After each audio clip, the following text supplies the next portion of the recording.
Just मैं display पे click करता हूँ, आप लोग देख रहे हैं डाटा डिस्प्ले हो चुका है। वही डाटा डिस्प्ले होगा कौन सा, जो मेरे टेबल पे था। इसी तरह अब मैं अगेन SID एंटर करता हूँ 5 और नेम रख देता हूँ जी, नेम रखता हूँ मैं जैद, ठीक है। इंसर्ट करता हूँ, डाटा सेव हो चुका है। डिस्प्ले करता हूँ, देखें डाटा अपडेट हो चुका है।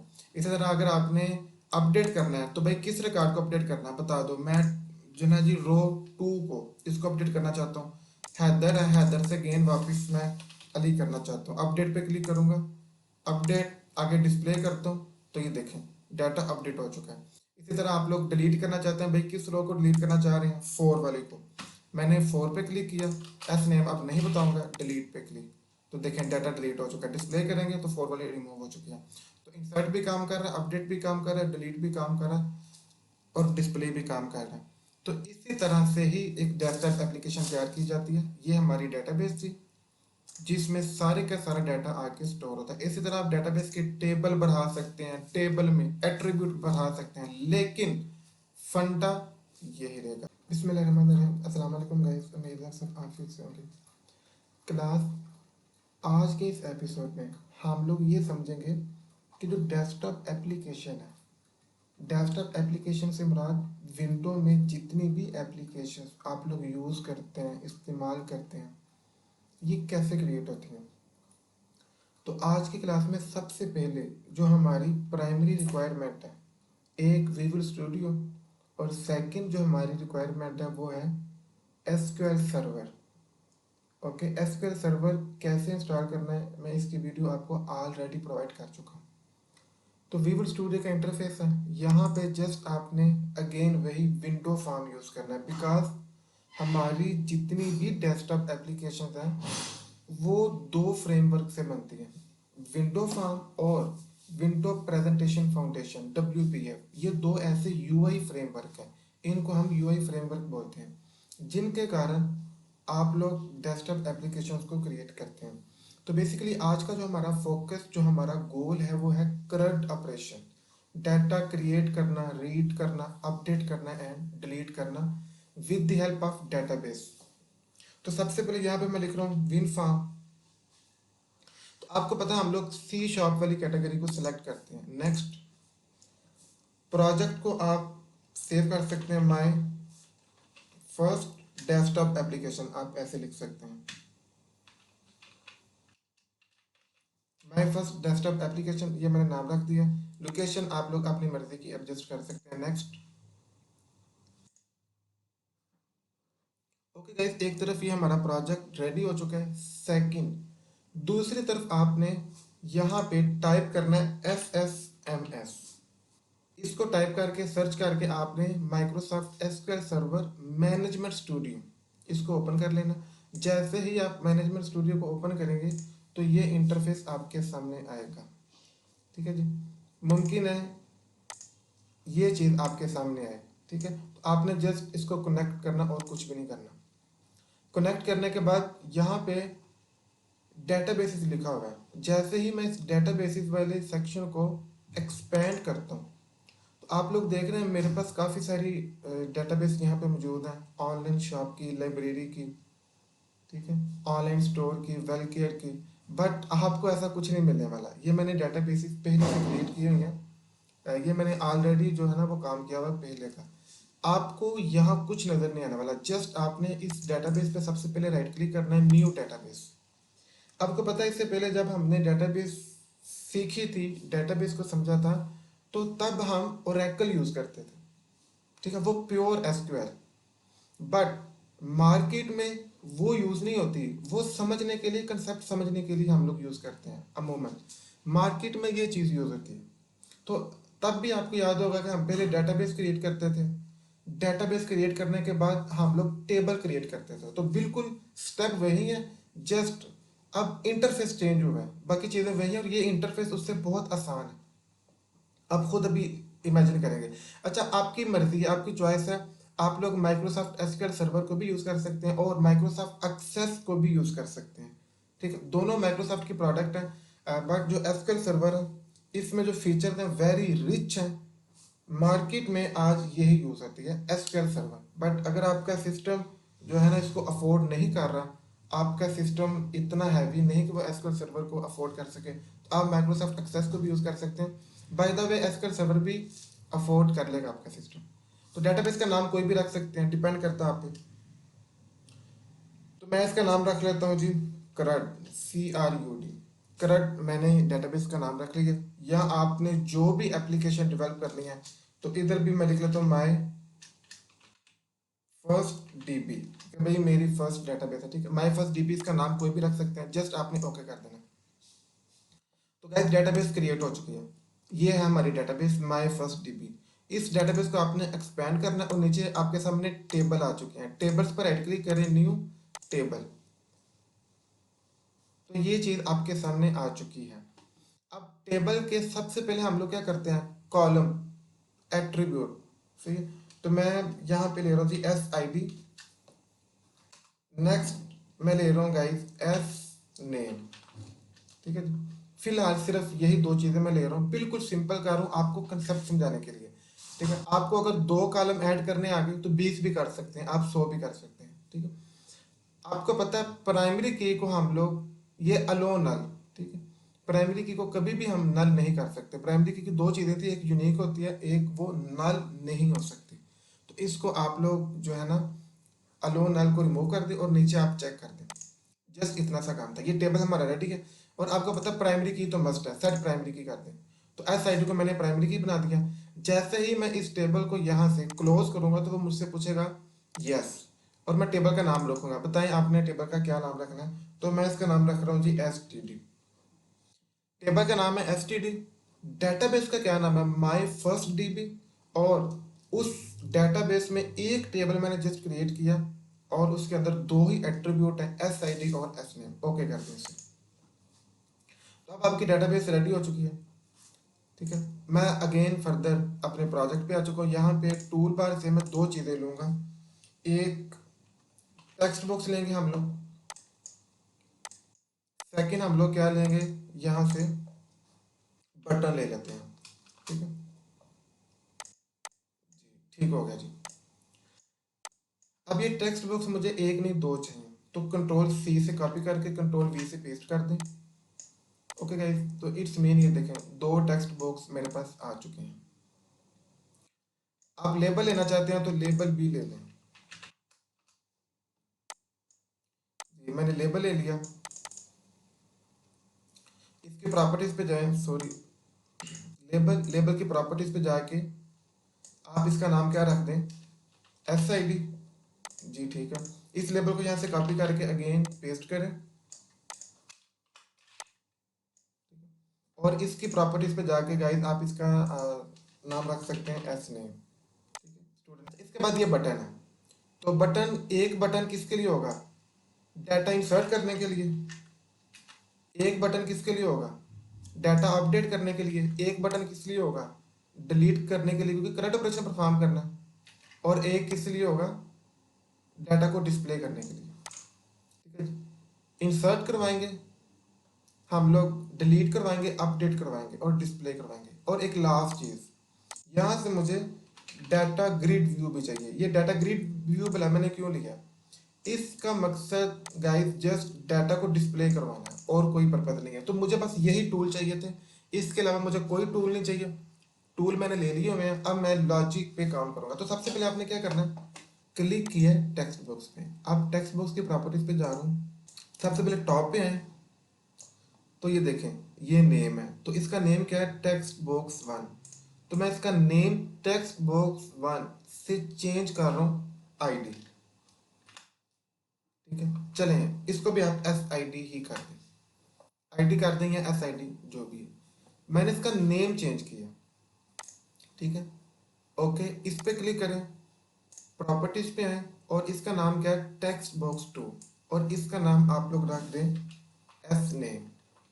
अच्छा, इसी तरह गाइस अब आपने बटन पे क्लिक करना है, प्रॉपर्टीज पे जाना है और इस बटन का आपने नाम रख देना इंसर्ट। ओके, नीचे आए, नीचे ये एक टेक्स्ट है, देखिए मैंने बताया था दो चीज़ें होती हैं, एक नेम है, बटन का नेम रख दिया मैंने इंसर्ट। ये बटन का नेम पता कि जब मैं इस बटन को कॉल करूंगा एज इवेंट तो इसके नाम से करूंगा। ये बेसिकली इस नेम का ये पर्पज है। इसी तरह अभी हमने देखें टेक्स्ट बॉक्स का नेम चेंज किया कि जब भी मैं टेक्स्ट बॉक्स पे कोई ऑपरेशन परफॉर्म करूंगा तो उसके नेम से करूंगा एस आई डी। ठीक है, तो इसी तरह बटन वन का मैंने नेम का रख दिया इंसर्ट, और यहाँ से इसका टेक्स्ट भी चेंज करना है, यानी कि बटन वन लिखा है यहाँ पे आपको जो नजर आ रहा है ना फ्रंट पे, तो इसका नाम भी आप लोग रख दें, इसका नाम भी आप लोग इंसर्ट रख दें। इसी तरह बटन टू, इसका नेम मैं रख रहा हूँ अपडेट, और जो है ना नीचे टेक्स्ट भी हम इसका क्या कर देते हैं गाइस, अपडेट। इसी तरह ये बटन थ्री है, इसका भी हम लोग नेम चेंज करके कर देते हैं डिलीट, और टेक्स्ट को भी हम लोग कर देते हैं जी डिलीट। लास्ट है डिस्प्ले करवाने के लिए डिस्प्ले, और लास्ट पे भी मैं कर देता हूँ गाइस डिस्प्ले। ओके हो गया, ये चार बटन मेरे पास आ गए और टेक्स्ट बॉक्स भी आ चुके हैं हमारे पास। अब सबसे पहले क्या करना है, मैं इस इंसर्ट पे क्लिक करता हूँ, इंसर्ट पे डबल क्लिक कर, डबल क्लिक कर दिया तो आप लोग देख रहे हैं, अगर आपने नोट करना हो ना ये डेटाबेस है, तो हमारे पास कोई भी टेबल हो ना उसके दो व्यूज होते हैं, एक होता है डिजाइन व्यू और एक होता है उसका डाटा शीट व्यू। क्योंकि एक है टेबल का डिजाइन, टेबल का स्ट्रक्चर, और एक होता है उस टेबल में डाटा, डाटा क्या मौजूद है।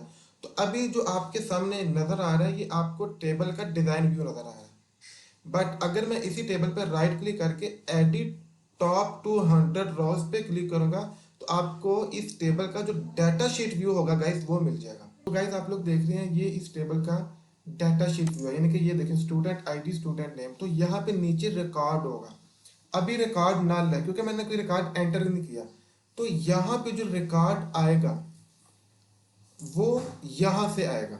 समझ पा रहे हैं आप लोग, यहाँ से रिकॉर्ड मेरी डेटाबेस में जाएगा।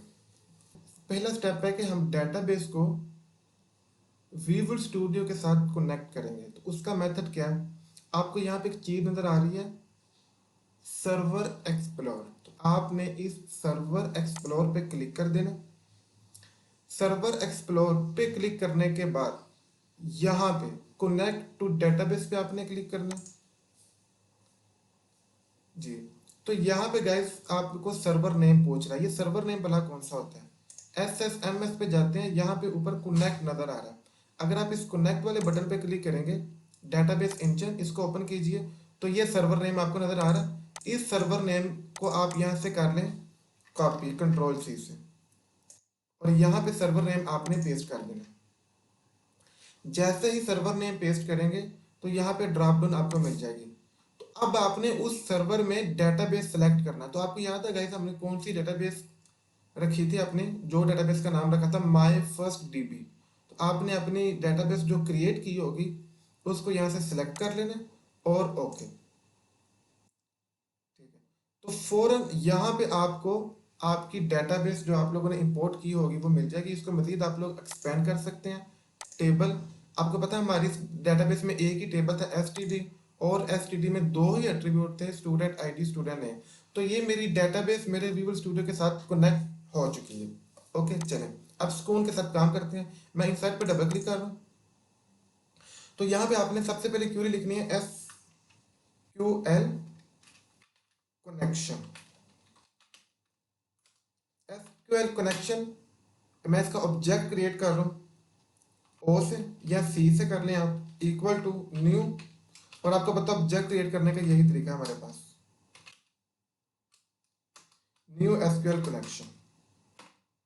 लेकिन आपको पता है नीचे रेड लाइन आ रही है तो इसका मतलब होता है कि समथिंग रॉन्ग, तो आपने इसी रेड लाइन से हिंट लेनी है, और हिंट लेके यहाँ पे आपने कर देना क्लिक, तो वो नीचे आपको सोल्यूशन बता रहा है इनमें से किस सोल्यूशन को पहले आपने अडॉप्ट करना है। ये देखें install package system dot data dot SQL client, इस पैकेज को आपने इंस्टॉल कर लेना। अच्छा आगे अगर मैं अभी आपको ऊपर लेके जाऊँ ना टॉप पे, तो देखें ऐसा कोई पैकेज इंस्टॉल नहीं है, ठीक है, ऐसी कोई नेम स्पेस ऊपर नहीं हमें नज़र आ रही। आप फ़ौरन इससे हिंट लें और इस पैकेज को इंस्टॉल कर लें, एंटर। तो जैसे ही ये पैकेज इंस्टॉल होगा तो इट्स मीन आप एसक्यूएल को यूज़ कर सकते हैं, ठीक है। और एरर भी आपका रिमूव हो चुका है और टॉप पे आप लोग देख रहे हैं using system dot data dot SQL client. आप लोग चाहें तो डायरेक्ट भी लिख सकते हैं using system dot data dot SQL client, but इसके साथ समटाइम पैकेज जो है ना वो प्रॉपर इंस्टॉल नहीं होता। तो जिस मेथड से मैंने आपको बताया आपने वही मेथड जहन में रखना। हाँ, जब आप पेपर में लिखेंगे तो आपने यही चीज़ लिखनी है, एग्जाम में आपने यही लिखना है using system dot data dot SQL client जो हमने पैकेज इंस्टॉल किया हुआ है। उसके बाद यहाँ पे मैं एट द रेट ले रहा हूँ और inverted commas, in inverted commas में हम लोग क्या भला लिखेंगे। अगेन एसक्यूएल सर्वर पे जाएं, सॉरी सर्वर एक्सप्लोर पे जाएं और यहाँ पे आपकी डेटाबेस कौन सी थी, माई फर्स्ट डीबी। ऊपर आपको नजर आ रहा है एलीट वन डीबी वेलकेयर, ये मेरी मजीद और डेटाबेस है, आपको ये डेटाबेस नजर नहीं आने वाले। आप जिस डेटाबेस को इंपोर्ट करेंगे जस्ट वही नजर आएगी। सो माई फर्स्ट डीबी पर राइट क्लिक कीजिए और इसके प्रॉपर्टीज पे चले जाना आपने। प्रॉपर्टीज पे जाने के बाद यहाँ पे आपको नजर आ रहा है कनेक्शन स्ट्रिंग, तो इस कनेक्शन स्ट्रिंग पर डबल क्लिक करके ना इसको कंट्रोल सी से कॉपी कर लें और यहाँ पे आपने कनेक्शन स्ट्रिंग पेस्ट कर देनी है, ठीक है। अब प्रॉपर आपकी जो है ना वो डेटाबेस कनेक्ट हुई है हमारे सिस्टम के साथ, इससे पहले नहीं थी। इसके बाद मैं लूंगा एसक्यूएल कमांड, तो आगे मुझे सारा वो खुद ही गाइड कर रहा है, ठीक है जी। एसक्यूएल कमांड ये एक नया ऑब्जेक्ट है, तो यहाँ पे बेसिकली मैं क्या करूंगा, कमांड लिखूंगा। सबसे पहले आपने इसके दो पैरामीटर होंगे, एसक्यूएल कमांड के दो पैरामीटर होंगे। दूसरे पैरामीटर में आपने जो कनेक्शन क्रिएट किया ना जिस ऑब्जेक्ट से सी था वो यहाँ पे सी ले लें और पहले आर्गुमेंट पे आपने क्या करना है, आपने क्यूरी लिखनी है। तो सबसे पहले ये भला किस चीज़ की क्यूरी थी, इंसर्ट की। तो आपको पता है इंसर्ट की क्यूरी क्या होती है, इंसर्ट इनटू टेबल नेम बताएं जी, हमने टेबल नेम रखा था एसटीडी, तो मैंने कर दिया जी इंसर्ट इनटू एसटीडी वैल्यूज, ठीक है। ये डेटाबेस की क्यूरी जब आपको याद है, इतनी चीज़ें तो आपके वैसे ही जहन में होंगी होपफुली, ठीक है। तो कितनी वैल्यूज हैं जी, दो वैल्यूज हैं। तो एट द रेट एक आईडी है मेरे पास और सेकंड एट द रेट मेरे पास एस आई डी है, दो ही चीज़ें थी वो मैंने ले ली। अगर मिसाल के तौर पे आपके टेबल में ज़्यादा एट्रीब्यूट होंगे तो of course eight the rate के साथ आप मजीद ज़्यादा कॉलम ले सकते हैं, ठीक है। एसक्यूएल कमांड लिखने के बाद हम लोग इसके मजीद एक इसी की एक क्लास यूज़ करेंगे। गाइस हम इसी के कमांड यूज़ करेंगे और फ़ौरन देखें वो आपको साथ साथ गाइड भी कर रहा है, ठीक है। मैंने टैब प्रेस किया तो हर चीज़ मैंने लिख ली, ठीक है, लेकिन थोड़ा सा फ़र्क था। मुझे कौन सी कमांड चाहिए थी, SQL command dot parameter dot add, मैंने ऐड विद वैल्यू ये यूज़ करनी है class. SQL command dot parameter dot add with value. तो सबसे पहले आप बताएंगे एट्रीब्यूट नेम, तो कौन सा था जो मेरा एट्रीब्यूट नेम, एक आईडी, और आईडी में आपने एस आईडी में क्या स्टोर करवाना, स्टूडेंट की आईडी कर लें जी 101 या 1 कर लें, फिलहाल मैं 1 नहीं कर रहा, ठीक है। चलें दैट्स इट, कंट्रोल सी से कॉपी किया पेस्ट, ठीक है। सॉरी यहाँ पे इन्वर्टेड कॉमर्स मैं बोल गया था। सेकंड नंबर पे क्या था, स्टूडेंट का नेम, और नेम आप लोग रख लें जी आईडी थी, आईडी को मैंने बंद रखा और 1 आपको पता है इंटीजर के ऊपर हम इन्वर्टेड कॉमर्स यूज नहीं करते। और नीचे मैंने जुबैर के साथ इन्वर्टेड कॉमर्स इसलिए यूज किया कि वो स्ट्रिंग थी, तो ये प्रोग्रामिंग का असूल है, स्ट्रिंग में इन्वर्टेड कॉमर्स यूज करते हैं, इंटीजर पे नहीं। तो मैंने दोनों वैल्यूज अब ऐड विद वैल्यू इस क्लास के साथ, इस फंक्शन के साथ मैंने दोनों वैल्यूज अपने टेबल पे। अब आप लोग नोट करेंगे अगर मैं टेबल को कनेक्ट करता हूँ ना तो ये देखें एस आई डी में 1 आएगा और एस नेम में क्या मिलेगा आपको, जुबैर मिलेगा। इस तरह आप कोई भी नेम कोई भी वैल्यू यहाँ पे स्टोर करवा सकते हैं। इसके बाद गाइस आपने कनेक्शन ओपन कर लेना, सी डॉट कनेक्शन ओपन कर लिया हम लोगों ने, ठीक है। अच्छा, फौरन साथ ही वो आपको नीचे हिंट भी दे रहा है, SQL command dot execute non query. तो जब आपको हिंट मिले ना तो आपने जस्ट क्या करना, टैब प्रेस कर देना। तो यही चीज मुझे चाहिए थी, एसक्यूएल कमांड डॉट एग्जीक्यूट, इसके बाद जो अभी हमने क्यूरी ली थी ऊपर वो एग्जीक्यूट होगी इस चीज के बाद, बट ये कोई ना कोई चीज आपको रिटर्न करेगी। तो फॉर एग्जांपल मैं एक वेरिएबल ले रहा हूँ इन आई, तो आई के अंदर मैंने क्यूरी को स्टोर करवा लिया, मतलब कुछ ना कुछ रिटर्न होगा, 0 रिटर्न होगा या 1 रिटर्न होगा। अगर तो 1 रिटर्न हुआ तो इसका मतलब है कि जो हमारी क्यूरी है ना, ठीक है, अगर तो ये कमांड 1 रिटर्न करेगी तो इसका मतलब है कि हमारा डाटा डेटाबेस में सेव हो चुका है, बट अगर 0 रिटर्न करती है तो इसका मतलब है समथिंग रॉन्ग, कहीं ना कहीं एरर मौजूद है। तो ये एग्जीक्यूट नॉन क्यूरी यूज करने का ये पर्पज है, अगर एरर आएगा तो हमें पता चल जाए, और अगर हमारा डाटा डेटाबेस में सेव हो चुका तो भी हमें पता चल जाए। तो मैंने इसकी वैल्यू इंट आई में रखवा ली। अब मैं करूँगा इफ आई इक्वल टू 0 के, ठीक है। तो अगर आई 0 के इक्वल है तो इसका मतलब है डाटा सेव नहीं हुआ, बट अगर मैं कर देता हूँ I is not equal to 0 के, तो इसका क्या मतलब होगा कि डाटा सेव हो गया। आप लोग करें message box dot show data save, ठीक है। बस यही कुछ काम था हमारा, और इसी पे टाइम लगना था। नेक्स्ट जितना भी काम है बड़ा इजी है, और नेक्स्ट हमारा कोई टाइम नहीं लगना, बिकॉज यही कोड को अब हम कॉपी पेस्ट करके बार बार अगेन एंड अगेन यूज करते जाएंगे। तो होपफुली आपको यहाँ तक चीज़ें समझ आ चुकी होंगी। सबसे पहले गाइस हम लोगों ने क्या किया, एसक्यूएल कनेक्शन यूज किया, और जब हम एसक्यूएल कनेक्शन यूज करेंगे तो आपको पैकेज इंस्टॉल करना पड़ेगा system dot data dot SQL client का। उसके बाद एसक्यूएल कमांड के थ्रू आपने क्यूरी लिखनी है, इंसर्ट इनटू क्यूरी, जो भी आपने इंसर्ट करना, डिलीट करना, अपडेट करना, आप एसक्यूएल कमांड इस क्लास के थ्रू करेंगे, ठीक है। उसके बाद इसी क्लास की एसक्यूएल कमांड की सब क्लास हमने पैरामीटर यूज किया, और हमने बताया कि ऐड विद वैल्यू, हम लोग वैल्यूज को ऐड कर रहे हैं। तो आपने इस कमांड के थ्रू वैल्यूज बतानी है, यानी कि अपने टेबल पे रिकॉर्ड ऐड करना है, ठीक है। Dot parameter dot add with values के थ्रू। आफ्टर ऑल कनेक्शन को ओपन करेंगे हम लोग। कनेक्शन ओपन करने के बाद हमने लिखा SQL command dot execute non query. इसका पर्पज ये था कि भाई अगर तो डाटा सेव हो चुका है तो रिटर्न करो 1 ट्रू, अगर डाटा सेव नहीं हुआ डाटाबेस में तो रिटर्न कर दो 0। तो इसी के बेस पे हमने चेक कर लिया कि अगर इफ यानी कि आई नॉट इक्वल टू 0, तो इसका मतलब क्या होगा कि आई में कोई 1 पड़ा हुआ, कोई वैल्यूज पड़ी है, तो इस इट्स मीन के डाटा सेव हो चुका है, ठीक है। चलिए अब इसको जरा चेक करते हैं। अभी मैं आपको डाटाबेस दिखा रहा हूँ, बिल्कुल एम्प्टी है। एग्जीक्यूट कर रहा हूँ मैं इस सारे सिस्टम को।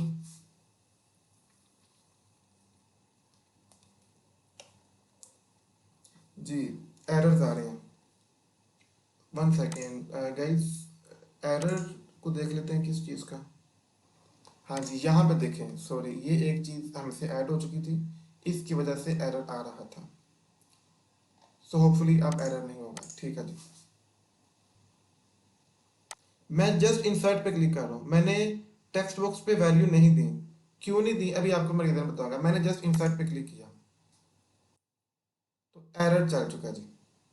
जी गाइस, वेरिएबल पे हम लोग एट रेट ये लगाना बोल चुके थे, इस वजह से एरर था, ठीक है। ओके, अच्छा इसके बाद कनेक्शन को ओपन किया था, तो आप ये क्वेरी लगाने के बाद ना, तो बेहतर है कि हम लोग कनेक्शन को क्लोज भी कर लें। वैसे ना भी करें तो काम चल जाएगा, बट चलिए मैं कर रहा हूँ, सेफ साइड पे मौजूद है हम लोग, ठीक है। अगेन इसको कंटिन्यू करते हैं।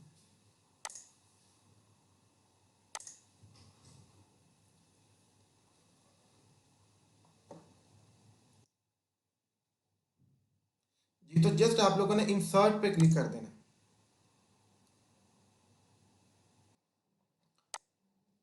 जी गाइस, हम लोगों ने बहुत बड़ा ब्लेंडर किया हुआ है। देखिए वैल्यूज पे एक मैंने ली है आईडी और एक मैंने ली है एस आई डी। हालांकि एक हमने लेनी थी एस आई डी और एक हमने लेनी थी नेम, ठीक है। इन मिस्टेक का आपने खास ख्याल रखना है। ओके जी, इसके बाद आप ट्राई करते हैं, देखते हैं आप कौन सा एरर आता है।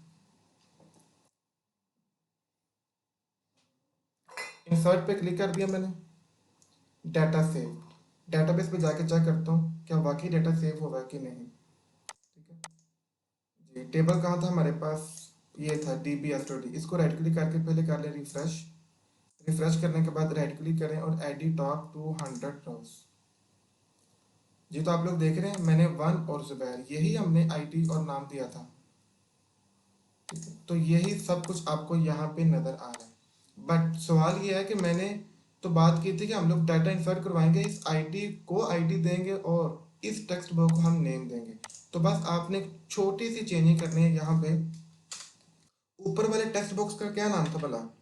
एस आई डी, ठीक है, जो भी नाम रखा था ना x I D dot text, ठीक है। नीचे वाले को हम क्या देंगे? अब ये इन्वर्टेड कॉमास रिमूव कर दें। नीचे वाले का क्या नाम था जी? S name dot text. But यहाँ पे एक छोटी सी मिस्टेक मजीद है कि बाय डिफॉल्ट आपको पता है सी शार्प में हर वैल्यू स्ट्रिंग में होती है, ठीक है। तो चूंकि सी शार्प के अंदर वैल्यू स्ट्रिंग में होती है, यानी कि टेक्स्ट बॉक्स के थ्रू जो भी वैल्यू हम लोग देंगे गाइस वो स्ट्रिंग होगी। बट डेटाबेस में जो है ना हमारा कॉलम, उसकी टाइप इंटीजर है। अगर मैं आपको दिखा सकूँ राइट क्लिक करके, तो मैं इधर चलता हूँ डिज़ाइन व्यू पे जी। अच्छा, यहाँ पे अगेन एक छोटी सी मिस्टेक की हुई है हम लोगों ने, इसको इंट कर देना है। चूँकि आपको पता प्राइमरी की है हमारे पास और एस आई डी चूँकि इंट है तो ये फिर इंट ही होगी, तो इसको मैं इंट कर देता हूँ जी। और इसको आप लोग, ठीक है, ये भी वैसे एन वाचर कर दें। और ये चेंजिंग करने के बाद एस आई डी को इंट कर दिया और एस नेम को मैंने एन वाचर इनके सेटिंग कर दिया। कंट्रोल एस के साथ सेव कर दें जी, कंट्रोल एस के साथ सेव कर दिया। यहाँ पे भी आपने मजीद एक छोटा सा काम करना, चूँकि मैंने डाटाबेस में चेंजिंग की है। एसक्यूएल सर्वर पर जाएं, डाटाबेस कौन सी थी हमारी, ये वाली, इस पर राइट क्लिक करके इसको भी एक दफ़ा रिफ्रेश कर लेते हैं। सो होपफुली हमारी जो है ना वो डाटाबेस रिफ्रेश हो चुका है। चलें ठीक है, क्योंकि अब S I D dot text यहाँ पे स्ट्रिंग है, डेटाबेस पे इंटीजर है, तो मैं यहाँ पे फंक्शन यूज़ करूँगा। आपको पता है इंट डॉट पार्स, स्ट्रिंग को इंट में कन्वर्ट करने के लिए ये फंक्शन यूज़ होता है। और आप वो भी फंक्शन यूज़ कर सकते हैं convert dot to int, convert dot to int use कर लें या इंट डॉट पार्स कर लें, एक ही बात है। इन दोनों का काम क्या है कि स्ट्रिंग को इंटीजर में कन्वर्ट करना, ठीक है। होपफुली हमारा काम हो चुका है। अब मैं करता हूँ अगेन जी, एस आई डी टू दे रहा हूँ और नेम दे रहा हूँ अली। इंसर्ट पे click, data save, again S I D three दे रहा हूँ और S name Ahmad, insert data save, again S I D four कर रहा हूँ और S name Asar, insert data save. तो आपको पता है अगर हम लाइब्रेरी सिस्टम की बात करें तो सबसे पहले यही तो काम होता है कि आपने बुक्स डेटाबेस में स्टोर करनी है। और बुक्स डेटाबेस में स्टोर कैसे करते हैं? इसी प्रोसेस के साथ। बस फर्क क्या होगा कि वहां पे हम बुक का आईएसबीएन नंबर लिखेंगे, उसका पब्लिशर लिखेंगे, बुक का टाइटल लिखेंगे, ऑथर लिखेंगे। चीजें तो यही है ना, यही करंट ऑपरेशन है। आप किसी भी प्रोजेक्ट को ले लें, ई कॉमर्स ले लें, टूरिज्म को ले लें, ऑनलाइन अपॉइंटमेंट को ले लें, तो ये काम तो मस्ट है। करंट ऑपरेशन हर सिस्टम, हर सॉफ्टवेयर के अंदर यूज होता है। तो अब अगेन डाटाबेस पे जाके हम लोग जरा देखते हैं क्या सूरत हाल है। इसी dbu.std पे मैं राइट क्लिक करता हूँ और इसको हम रिफ्रेश करते हैं, ठीक है। सॉरी, रिफ्रेश कर लिया। रिफ्रेश करने के बाद एडी टॉप 200 रोज, तो ठीक है। मैंने जितना डाटा एंटर किया था टू में अली अहमद असद, तो आपकी डाटाबेस में डाटा आ रहा है। यही चीज़ है फ्रंट एंड से। देखें ये एप्लीकेशन है मेरी डेस्कटॉप, ये डेस्कटॉप मेरी एप्लीकेशन है ना, तो यहाँ से मैं डाटा दे रहा हूँ और ये डाटा जा कहाँ पे रहा है? मेरी डेटाबेस पे जा रहा है, ठीक है। सो इंसर्ट ऑपरेशन हमारा सक्सेसफुली बहुत अच्छे अंदाज से काम कर रहा है। अब नेक्स्ट हमारा कौन सा टास्क है गाइस? अपडेट वाला। इस फंक्शन को देखते हैं। तो अपडेट पे आप डबल क्लिक कर लें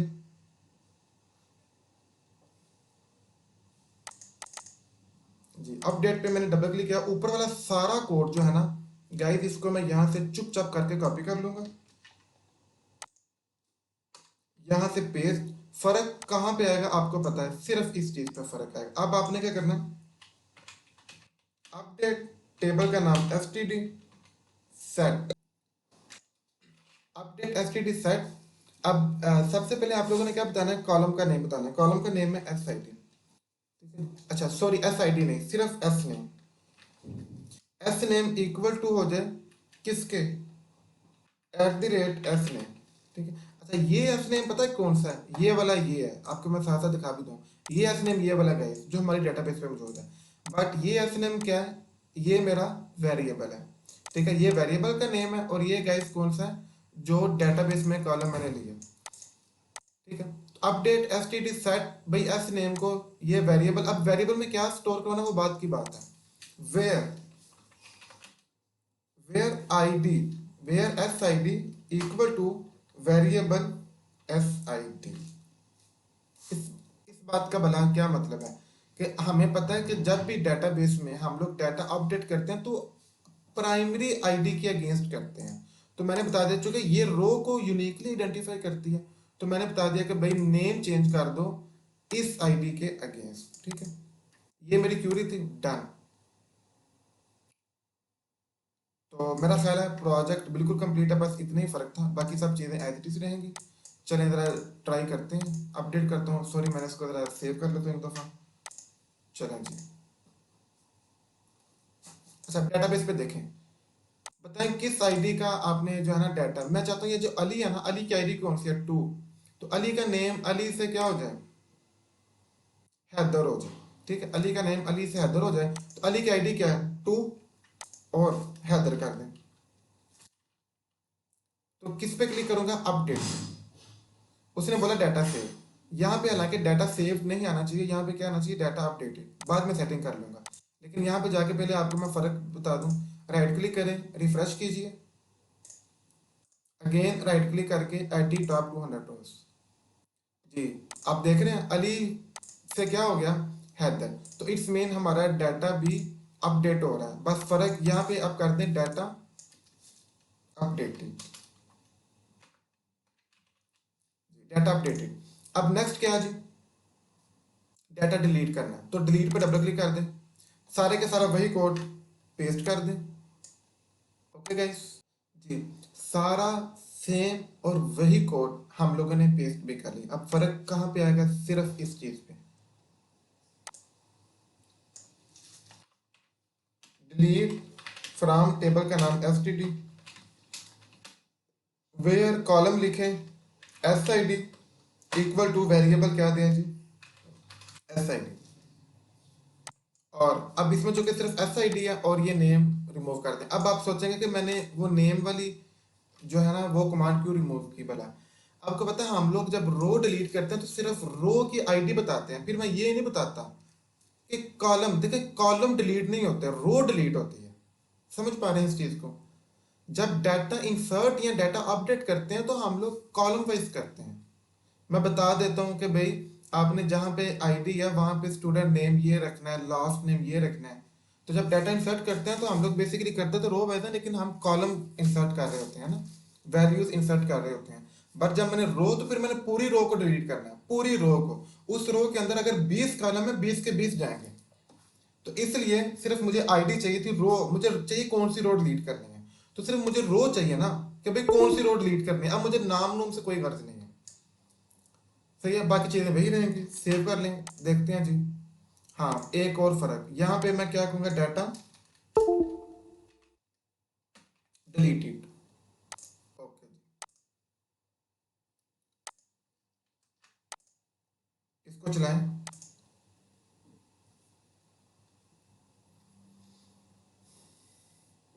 तो आप डेटाबेस में देखें जी, ये आपके पास आ रहा है। तो आपने कौन सा जी, कौन सी रो डिलीट करनी है। मैं चाहता हूँ ये जो अहमद है ना, ये वाली रो, तो रो का आईडी कौन सी है, 3। तो मैं जस्ट यहाँ पे क्या लिखूंगा, एस आई डी में 3 और डिलीट, डाटा डिलीट। डेटाबेस में जाके देखते हैं भाई वाकई डाटा डिलीट हुआ है या वैसे ही मेरे से लगा हुआ है। अगेन टेबल को क्या करें, रिफ्रेश कर लें, राइट क्लिक एडिट टॉप 200 रोज। जी, नजर आ रहा है वो रिकॉर्ड, 3 मैंने रिमूव की थी, वो 1 2 के बाद 4 आ गई है, वो 3 वाली गायब हो चुकी है। तो इसमें मेरा डिलीट वाला फंक्शन भी काम कर रहा है, अपडेट वाला भी कर रहा है, इंसर्ट वाला भी कर रहा है। सिर्फ आपने इंसर्ट वाले पे टाइम लगाया, आपने इस चीज को समझा, बाकी हर चीज एज इट इज काम कर रही है कि नहीं कर रही। वापस चलें, लास्ट डिस्प्ले, अगेन सारा कोड कॉपी पेस्ट करते हैं। अब यहाँ पे थोड़ी सी चेंजिंग्स होंगी, उनको हम लोग समझेंगे। अच्छा गाइस, एज इट इज हमने सभी चीज़ें वैसे ही पेस्ट कर दी। अब फर्क यहाँ पे आएगा अगेन। अब मैं क्या करूँगा, सिलेक्ट स्टैटिक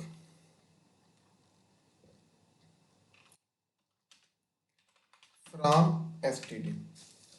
ओके जी, और और अब मुझे यहाँ पे ये दोनों चीज़ें नहीं चाहिए, बल्कि मुझे ये भी नहीं चाहिए और मुझे ये भी नहीं चाहिए, क्योंकि अब हमने डाटा ऐड नहीं करना। बेसिकली गाइस क्या करना है, हम लोग चाह रहे हैं कि हम डाटा को डिस्प्ले करवाएं। इसके लिए हमें एक और चीज़ चाहिए, अडाप्टर की। एसक्यूएल अडाप्टर लेंगे, एसक्यूएल डाटा अडाप्टर। और जी ठीक है, जैसे ही हिंट दे आप टैब प्रेस कर दें, सारा काम ऑटोमेटिक आपका होगा। और इस अडाप्टर को मैं पास आउट कर रहा हूँ एसक्यूएल कमांड, ये वाला वेरिएबल है। इस सारे जो है ना, आप एक सेकंड, इसको मैं फिलहाल कर देता हूँ जी कमेंट। अच्छा जी, अब मुझे गाइस, अब मुझे डाटा टेबल चाहिए और इसका मैं ऑब्जेक्ट क्रिएट कर रहा हूँ।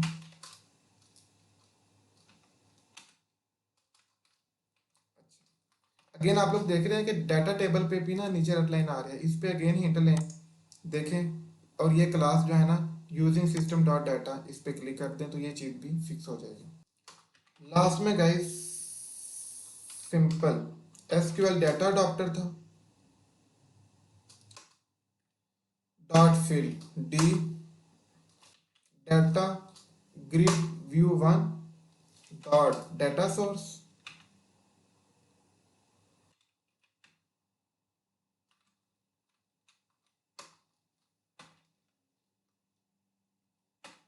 चलें जी बात, ये आप लोग लास्ट में एक चीज़ से, ये जो हमने लिया डाटा ग्रिड व्यू वन, ये भला क्या चीज़ है आपको पता है? हमने ये लिया था एक डाटा ग्रिड व्यू। अगर आप इसकी प्रॉपर्टीज पे जाएं तो इसका नाम है डाटा ग्रिड व्यू वन, ये नाम आपने यहाँ से चेक कर लेना, ठीक है। तो इसी नाम के साथ मैंने डाटा सोर्स से बता दिया डी। तो ये थोड़ा सा था डिस्प्ले करवाने का प्रोसेस। अगर हम इसको अगेन एग्जीक्यूट करते हैं गाइस, ये देखिएगा, तो जस्ट मैं डिस्प्ले पे क्लिक करता हूँ, आप लोग देख रहे हैं डाटा डिस्प्ले हो चुका है। वही डाटा डिस्प्ले होगा कौन सा, जो मेरे टेबल पे था। इसी तरह अब मैं again S I D enter करता हूँ 5 और नेम रख देता हूँ जी, नेम रखता हूँ मैं जैद, ठीक है। इंसर्ट करता हूँ, डाटा सेव हो चुका है। डिस्प्ले करता हूँ, देखें डाटा अपडेट हो चुका है। इसी तरह अगर आपने अपडेट करना है तो भाई किस रिकॉर्ड को अपडेट करना है बता दो। मैं जो ना जी रो 2 को, इसको अपडेट करना चाहता हूँ। हैदर है, हैदर से गेन वापस मैं अली करना चाहता हूँ। अपडेट पे क्लिक करूँगा, अपडेट आगे डिस्प्ले करता हूँ तो ये देखें डाटा अपडेट हो चुका है। इसी तरह आप लोग डिलीट करना चाहते हैं, भाई किस रो को डिलीट करना चाह रहे हैं, 4 वाले को। मैंने 4 पे क्लिक किया, एस नेम अब नहीं बताऊंगा, डिलीट पे क्लिक, तो देखें डाटा डिलीट हो चुका है। डिस्प्ले करेंगे तो 4 वाले रिमूव हो चुके हैं। तो इंसर्ट भी काम कर रहा है, अपडेट भी काम कर रहा है, डिलीट भी काम कर रहा है और डिस्प्ले भी काम कर रहा है। तो इसी तरह से ही एक डेस्कटॉप एप्लीकेशन तैयार की जाती है। ये हमारी डेटाबेस थी जिसमें सारे का सारा डाटा आके स्टोर होता है। इसी तरह आप डेटाबेस के टेबल बढ़ा सकते हैं, टेबल में एट्रीब्यूट बढ़ा सकते हैं, लेकिन फंडा यही रहेगा। अब तक के लिए इतने, अल्लाह।